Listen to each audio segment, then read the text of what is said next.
Welcome to Nasdaq Trade Talks. I'm your host, Jill Malandrino, global markets reporter at Nasdaq. Joining us at the market site in Times Square, we have Razat Guarav. He is the CEO of LLamasoft.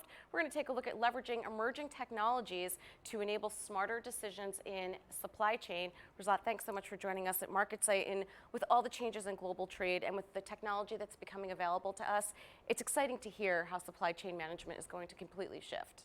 Absolutely. There's a lot happening, and supply chains are the core of how businesses operate. And so it's really a great time for companies to think through how to reimagine and rethink how to manage the supply chain. There's a lot going on. And part of these technologies is also going to help improve the accuracy of demand forecasting. It is, and you know, if you look at how supply chains have traditionally been managed, it's been an inside-out approach where companies have looked at their processes, their data, and helped make decisions. But in reality, supply chains live in the context of the broader economic ecosystem, right? And so more and more companies are looking to take advantage of outside-in information and really look at market sensing techniques, look at data from channels like the weather, traffic patterns, economic outlook, macroeconomic outlook, and use those external causals to make smarter decisions in the supply chain. And clearly, AI is helping enable that in a big way. Right, and that was my next question to you, was predictive technologies like AI, like machine learning, to improve the power of automation, these technologies, and we're just at the beginning of what they can do. There's so much more that they can do. We are in early stages of that evolution, you're right. What's interesting is there's been a lot of focus around the predictive capabilities of AI, and clearly that can add a lot of value.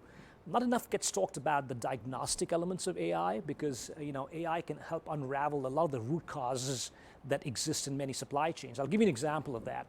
In the retail industry, a very common problem is inventory shrinkage, and especially when you're dealing with high-value merchandise, that can account for hundreds of millions of dollars of lost revenue for companies and has a huge impact on margins.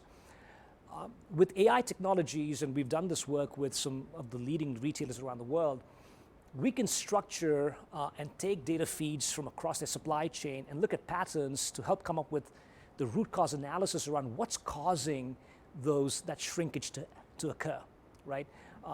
And then you can take corrective action around that. So that diagnostic element of AI is very important, especially the root cause analysis. And then the last one is the prescriptive element of AI.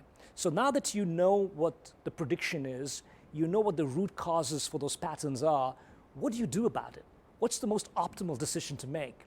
And that's again where AI can have a lot of value. That's where the traditional field of operations research and the new emerging field of data sciences are converging to create new capabilities. What about the physical things we can see? Drones, robots, autonomous vehicles. How will they play into this? Yeah, all of those things are helping us reimagine the supply chain, and there's a lot of autonomous equipment going into things like how warehouses operate.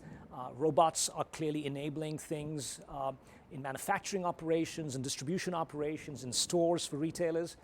But I think also what's interesting is how do these physical devices converge with the analytical capabilities. And so there's this whole emerging trend towards edge computing, right? Where you're bringing the smarts to the field. You're bringing the smarts to the edges of the organization where transactions are happening, processes are happening, and decisions are being made. And that's a very promising area. And of course, the 5G technology adoption is going to help enable that because you need to be able to stream data sets that we can't even envision right now to really take advantage of the edge computing potential. Will 5G start to be implemented in 2020? It has already been started to be implemented in countries like Korea, China. I think it's yet to be determined, how that'll evolve here in North America. But we're already seeing several different pilots and early stage adoption of 5G technologies around the world. And is it playing out the way businesses have expected it to? I think it's in early stages, but it's the early results are very promising. And it's all about, again, from our perspective, being an analytics company and taking advantage of AI-enabled decisioning. For us, what's exciting is the speed and the volume with which we can move data. Because all this AI and the algorithmic science around AI is very exciting, but none of that works without a lot of data, massive amounts of data. So cloud computing was a big radical jump up in enabling AI technologies to be applied in the field. I think the next big step will come through 5G computing. All right, Razat, thanks so much for joining us at MarketSite. And thank you for joining me on Trade Talks. I'm Jill Malandrino, Global Markets Reporter at Nasdaq.